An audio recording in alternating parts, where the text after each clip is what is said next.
ना संघर्ष ना तकलीफ तो खाक मजा है जीने में, बड़े बड़े तूफान थम जाते हैं जब आग लगी हो सीने में। बहुत बहुत स्वागत है डीके सर क्लासेज में। जितने भी प्यारे बच्चे क्लास 12 के हैं बाबू, और 24 फरवरी को आपका हिंदी का पेपर है, तो आज की वीडियो मिस मत करना। छोटी सी वीडियो है लेकिन आपके लिए बाबू समझिए ना कि यहाँ से संस्कृत में जो आपका गद्यांश और पद्यांश आता है श्लोक 14 नंबर बिल्कुल पक्का हो जाएगा, क्योंकि इस वीडियो में जिस बच्चे को गद्यांश का जो श्लोक होगा दोनों का अगर कुछ भी ना समझ में आए तो क्या करें, साथ में आपको कैसे बोर्ड एग्जाम में इसको सॉल्यूशन करना है। काफी मोस्ट इंपॉर्टेंट क्वेश्चन लेके आए हैं, इसको अच्छे से बस रीड करके जाना। 24 तारीख को पेपर में ये अथवा में या मेन में पक्का छप के आएगा। काफी एनालिसिस के बाद ये वीडियो लेके आया हूं, तो अच्छे से इसको तैयार करना बाबू, क्योंकि आज की इस वीडियो से बिल्कुल आपका जो है ना 14 नंबर पक्का हो जाएगा। छोटी सी वीडियो है बाबू, प्यारा सा लाइक कर देना, और चैनल पे पहली बार हो तो सब्सक्राइब करके बेल आइकन प्रेस करके ऑन रखो बाबू, ताकि कोई भी वीडियो आए तो सबसे पहले आप देखें और तैयारी बेहतर कर सके। सबसे पहले हम लेके चलेंगे आपको मोस्ट इंपॉर्टेंट, यहाँ पे जो देख रहे हो ना बाबू, सबसे पहले मोस्ट इंपॉर्टेंट ये संस्कृत का क्या है बाबू, संस्कृत का ये गद्यांश है। किसका है? संस्कृत का ये जो देख रहे हैं ना IMP गद्यांश, इसको अच्छे से पढ़ के ही जाना। देखिए किस तरीके से आपको पेपर में पूछेगा, कैसे लिखोगे, क्योंकि 7 नंबर का ये क्वेश्चन का ये बात है। ठीक है, पहले नंबर देखिए कि दिए गए संस्कृत के जो गद्यांश है इसमें से किसी एक का, पेपर में 2 आएगा ना, एक अथवा में भी रहेगा एक मेन में, तो किसी एक को करेंगे। तो संदर्भ सहित इसका हिंदी में अनुवाद करना है बाबू। और जैसे कि आप देख सकते हैं 2 नंबर केवल संदर्भ पे मिलता है, और साथ ही में जब आप इसका संदर्भ खत्म करोगे अनुवाद करोगे तो 5 नंबर, टोटल दोनों जोड़ के 7 नंबर की बात है। सबसे पहले चलो ध्यान समझो, ये क्वेश्चन देख सकते हो कि वेरी मोस्ट इंपॉर्टेंट है बाबू। 2024 के पेपर में 23 में 22 में 20 में आ चुका है। काफी इस पेपर को अच्छे से पढ़ के जाना क्वेश्चन को, कि क्या लिखा है इसमें, स्टार लगाया गया है ना, कि संस्कृतस्य साहित्यम सरसम, यहां तक कमा लगा दिया। इसके बाद व्याकरणस्य सुनिश्चितम, फिर यहाँ पे फुल स्टॉप। पहले तो इसको अच्छे से एक बार पढ़ लेना, ज्यादा नहीं पढ़ना है, यहाँ पे पूरा अच्छे से पढ़ना है कि तस्य गदे पदे च लालित्यम, इसके बाद कमा है भावबोध सामर्थ्यम, इसके बाद लिखा है अद्वितीयम, इसके बाद सुधा माधुर्यम वर्तते, इसके बाद खड़ी पाई है किम लिखा है ना बहुना चरित्र निर्माणार्थ, इसके बाद यादर्शी सत्य प्रेरणा संस्कृतार्यम, इसके बाद ददाति न तास्यसिम, इसके बाद किशितयम, इसके बाद मूल्यभूताना, इसके बाद मानवीय गुणानम, इसके बाद यादृशिम, इसके बाद विवेचनम संस्कृत, इसके बाद बाबू लिखा है कि वर्तते, क्या लिखा है, वर्तते नानयत्र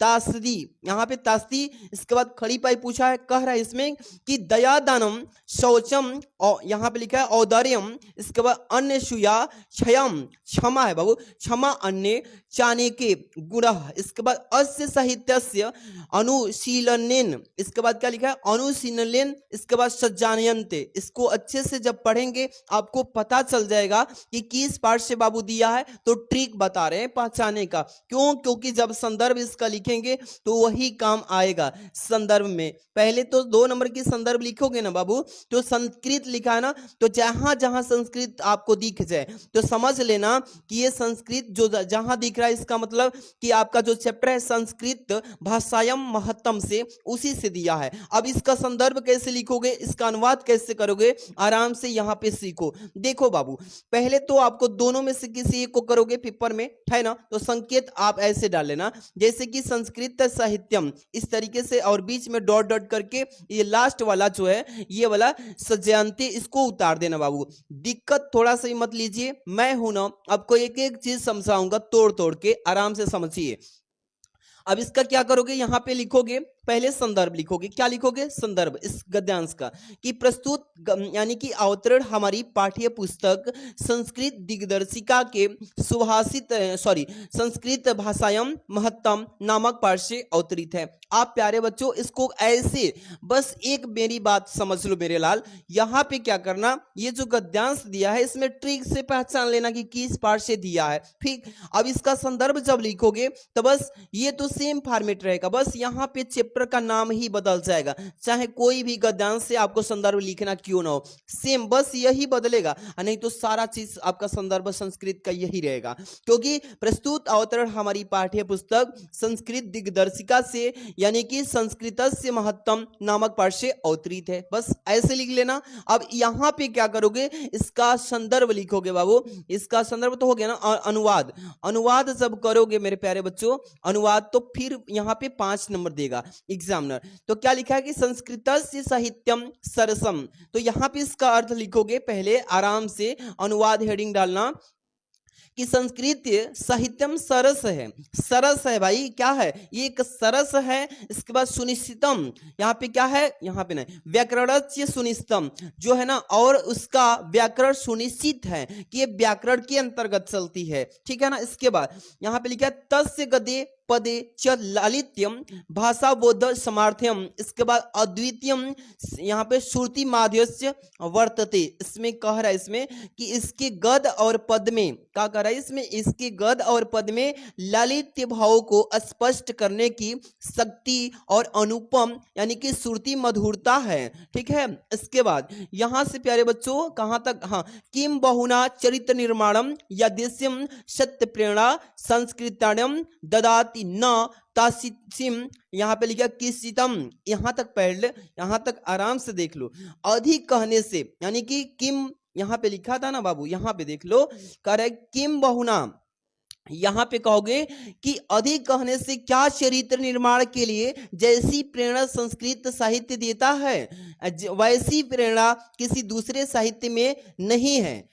अब कहोगे मौलिक मानवीय गुणों का जैसे विवेचना संस्कृत साहित्य में है। बस इतना तक हम लोग देखे थे। इसके बाद भूतांगना मानवीय, यहाँ पे लिखा है ना मानवीय गुणानम यदि विवेचना संस्कृत साहित्य वर्तते ननत्य तदसी। इस तरीके से बाबू आप आराम से सीख लो। दयादानम शौचम औदर्चम, इसके बाद अन्य सुया क्षमा अन्य, यहाँ पे लिखा है चाने के गुण अस्य साहित्यस्य अनुशीलन, इसके बाद सज्जयन्ते। आप आराम से यहां से लिखोगे कि दूसरे साहित्य में, क्या लिखोगे कि दूसरे साहित्य में नहीं है दया दान पवित्रता उदारता निंदा न करना क्षमा और दूसरों अनेक गुणों, यहाँ पे कह रहा है गुणा है लेकिन गुण इस साहित्य के अनुशीलन से उत्पन्न होते हैं। बस बाबू इतना अच्छे से अनुवाद कर दोगे, सही तरीके से आप अनुवाद करना।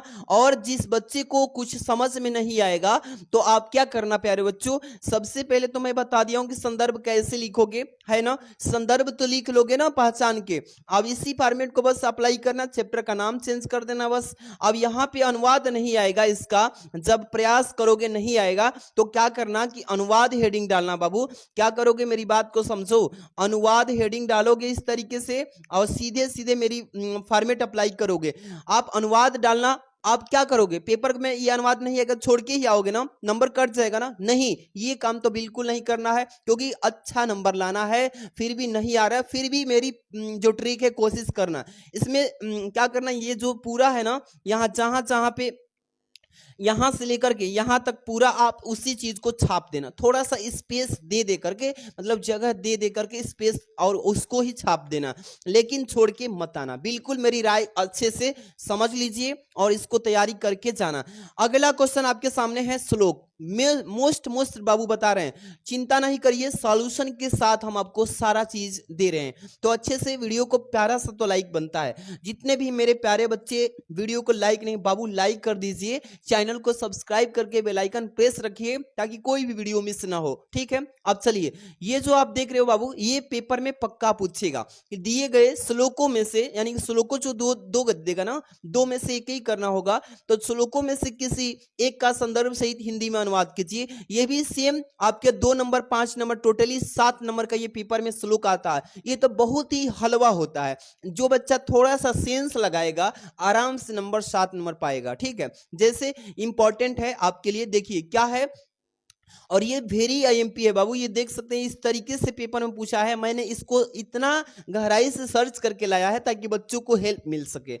लिखा है इसमें, पढ़िए श्लोक कि नौ चौरहार्य, क्या लिखा है, नौ चौरहार्य न च राजहार्य न भ्रात भांसी न च भारकी भारकारी। इसके बाद यहाँ पे दूसरी लाइन है कि व्यय कृते वर्धते, यहाँ पे वर्ध एवं नित्यम विद्याधनम सर्व प्रधानम। इस तरीके से जब जैसे ही आपने पढ़ा आपको इसका संदर्भ पहचान आ गया होगा। तो आप इसको कैसे पहचानोगे, सुभाषित रत्नानी वाला से। किससे सर, सुभाषित रत्नानी वाला से पूछा है बाबू, तो सुभाषित रत्नानी इसी चैप्टर से दिया है ना बाबू। तो आप इसका संदर्भ तो इजिली लिख पाओगे। कैसे लिखोगे, अभी हम चीजें समझा दे रहे हैं, ध्यान से समझ लो। संस्कृत में श्लोक जो आएगा इसका संदर्भ आराम से लिखोगे। कैसे कि यह श्लोक संस्कृत दिग्दर्शिका के सुभाषित रत्नानी शीर्षक से यानी पाठ से अवतरित है। बस आपका 2 नंबर का बिल्कुल काम हो जाएगा।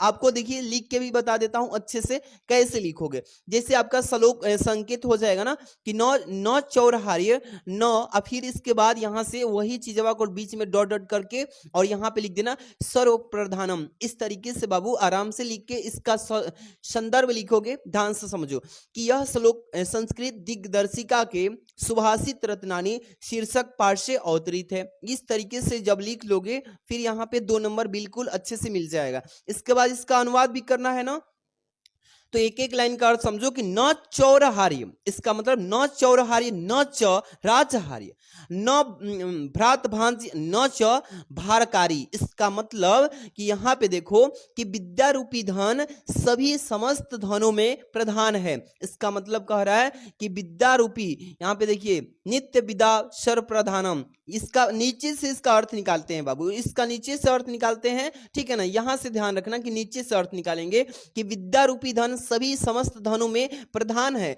न तो चोर इसे चुरा सकता है, न राजा द्वारा छीना जा सकता है, न भाई द्वारा इसे बांटा जा सकता है, और न यह बोझ बन सकता है, परंतु यह खर्च करने से निरंतर बढ़ता ही रहता है। देखे ना, जितने छोटे छोटे बच्चे को जब पढ़ाएंगे तो आपको भी पढ़ाते वक्त ज्ञान मिलता है। जितने बांटेंगे ज्ञान उतना आपका भी ज्ञान बढ़ता जाएगा। ये ऐसा चीज ही है। तो आपको अच्छे से इसका अनुवाद भी कर देना है, और ये काफी वायरल क्वेश्चन है, इसको पढ़ के जाना, इसका संदर्भ और अनुवाद अच्छे से पढ़ लेना। और इस वीडियो में मैंने बस 2 ही तो आपके, एक गद्यांश बताया संस्कृत का, एक यहाँ पे श्लोक बताया। दोनों को अच्छे से बाबू पढ़ लेना, और इसका पीडीएफ जो है मैं टेलीग्राम पे सर्च कर लेना, वहां पे सेंड कर देता हूं। डीके सर क्लासेज, जो बच्चे टेलीग्राम पे नहीं जुड़े हैं, डीके सर क्लासेज उस पे जाकर के सभी लोग जुड़ जाइए। सेम डीपी चैनल वाला दिखेगा, और वीडियो को लाइक कर दीजिए। चैनल पहली बार सब्सक्राइब करके जुड़े रहो, डेली इंपॉर्टेंट वीडियोस मिलती रहेंगी। Thanks for watching.